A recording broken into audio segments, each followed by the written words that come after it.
Servus zusammen. Heute schauen wir uns an, wie man das Navigationsdisplay und den Tacho richtig reinigt. Dafür benötigt man ein geeignetes Reinigungsmittel.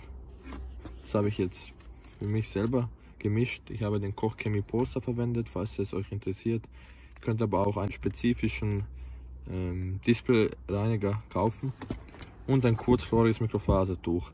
Davor könnt ihr, um die ganzen Fussel auch noch besser zu entfernen, entweder saugen, obwohl ich Saugen nicht empfehle, weil dabei Kratzer entstehen können.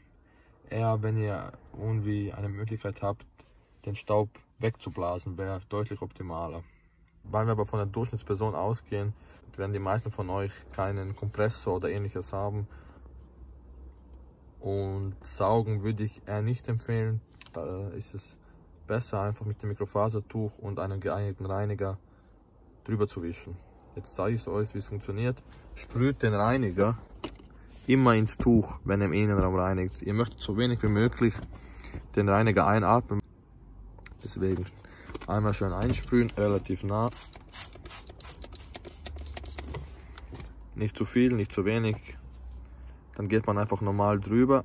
Beim Drübergehen immer achten. Also ich zeige es jetzt mit der Seite. Man geht so drüber und dann wischt man mit so einer Bewegung nach oben. Dass man möglichst Kratzer vermeidet, weil sich dann der Schmutz in die Fasern einfängt. Wenn man dann da anfängt, wird der meiste Druck hier ausgeübt und dann so nach oben. Weil dann das, was schon eingefangen wurde, wird nicht noch über das Display drüber gezogen.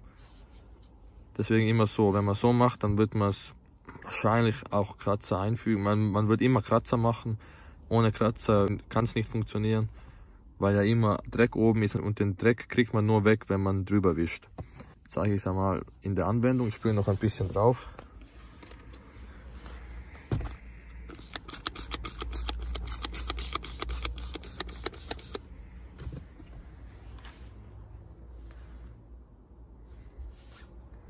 Dann geht man drüber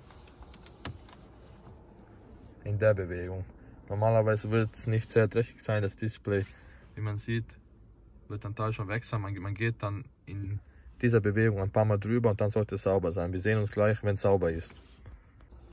Nachdem ihr das Gröbste entfernt habt, geht ihr mit einem trockenen, also geht ihr mit der trockenen Seite nochmal drüber, mit der sauberen, dass ihr auch diese Fussel da entfernen könnt. Wie ihr sehen könnt, ist das Display gut sauber geworden. Das natürlich nicht beachten, Kratzer bitte nicht beachten, aber ein paar kleine Fussel werden immer übrig bleiben. Es geht nicht 100% sauber ohne einen Kompressor, wird nicht möglich sein. Das ist schon, finde ich, ein sehr gutes Ergebnis. Das gleiche macht ihr dann beim Tacho. Ich zeige euch jetzt den Vorherzustand. Die gleiche Bewegung, den gleichen Ablauf macht ihr beim Tacho. Kratzer habe ich schon welche drinnen. Wie schon gesagt, man kann es nicht 100% vermeiden. Tacho hat man den Vorteil, dass man polieren kann. Das ist meistens eine Form von Plastik. Schauen wir uns das Ergebnis an. Wie man sieht, ist es sehr gut sauber geworden.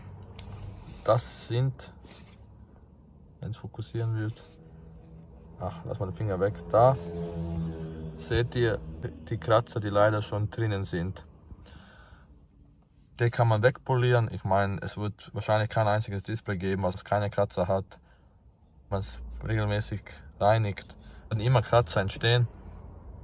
Aber ja, so reinigt man den Tacho und das Navigationsdisplay. Ja, so einfach geht es. Also man braucht nur ein kurzfloriges Mikrofasertuch. Am besten wäre natürlich zwei, dass man eins immer zum Reinigen verwendet, das andere dann nur zum Trocknen. Entweder einen Displayreiniger oder mit dem Polestar habe ich bis jetzt, verwende ich schon seit Ewigkeiten, den habe ich jetzt gemischt, wie schon bereits gesagt, 1:20 war Mischung, reicht vollkommen aus und wie man sieht, ist das wirklich sauber geworden. Ich bedanke mich fürs Schauen und wir sehen uns im nächsten Video.